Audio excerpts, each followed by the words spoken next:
I'm 41, and in this episode, I'm going to share with you the 20 years of failure and life lessons that I've learned that might actually save you the mistakes that I already made. And we're going to do it in less than 15 minutes. The Tony Bova Show, built by pain, designed for freedom. I just want to welcome you to my show, The Tony Bova Show, and I'm your host, Tony Bova. Thank you so much for listening to this episode. Over this episode, I'm going to talk about the last 20 years of lessons that I've learned through failure. And we're going to do it in less than 15 minutes. And I'm going to talk about 4 very key lessons that I learned along the way, which are going to save you decades of lessons, mistakes that I made so you don't have to. But before we do that, hit that subscribe button, hit that like, hit that share, hit that comment. Let me know what's going on for you and how this show is affecting you so I can give you so much information that's going to add tremendous value to your life so you can shift into a completely different version of yourself, learning from the mistakes that I made so that you don't have to. As we dive into the first one, it is never as bad as you think it will be. I was going through my divorce about almost 10 years ago at this point. I didn't know if I was going to lose my kids. I didn't know if I was going to have the financial resources to survive. I didn't know what was going to happen. And we were in the middle of this battle in court and custody and money. It all felt like everything was falling apart. But as I look back 10 years later, what I was most afraid of was going to happen never actually did. And so what I realized was that the fear that I was creating around the situation was actually probably amplifying the situation. That had I approached it a little bit more grounded, a little clearer with more direction, that it might not have been as bad as I thought it was going to be. Because here I am 10 years later, I'm breathing. I'm actually in better shape. I'm healthier. I live better. I experience better. So was it really that bad for me? As I look forward, I recognize how beneficial it was for me, even though at that time, I would never have wished it on my worst enemy. The second thing is that the faster I shift from this shouldn't have happened to where is the lesson, that's where everything starts to change. Because there's always going to be problems that show up for us. Les Brown says is that there's always a problem that you are in, you're going to, or you're coming from.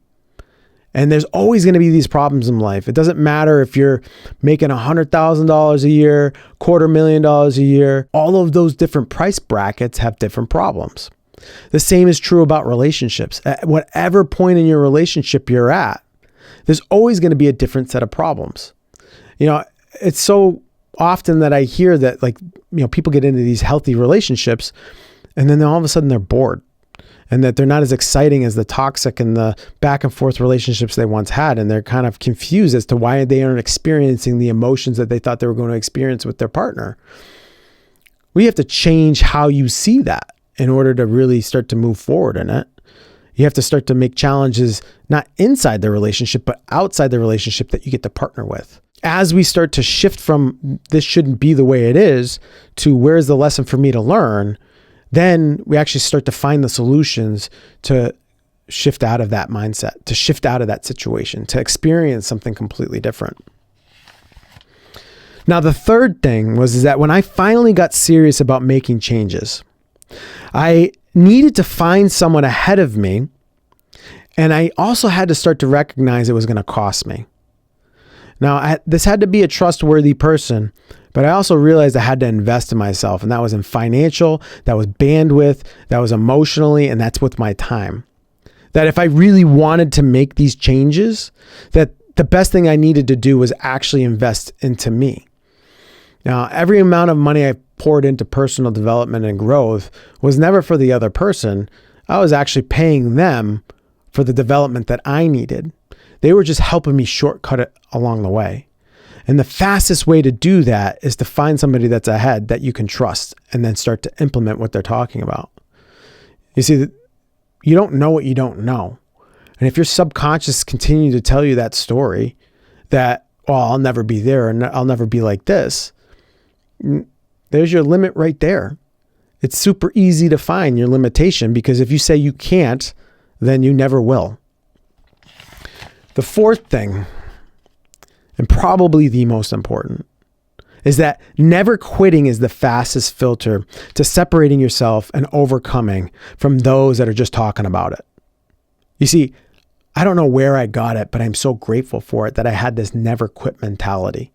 That failure to me was never going to be the thing that kept me down. That I was always going to get back up, whether it was a divorce, a breakup, some kind of issue in my job, or a situation with a friend that I needed to edit out of my life. I was going to overcome it. If you don't have that never quit, even after all of the heartbreaks I had been through, which had been a lot at that point, I had this belief that I was still going to be able to find great love. And I have it now, which is incredible, because had I said never again and never risked it again, I never would be here. I would never get to experience a relationship where I get to communicate, she gets to see me, and I get to be really authentic to myself. I get to tell her no to the things that I actually don't agree with, and quite frankly, very, very direct, and sometimes it hurts her feelings.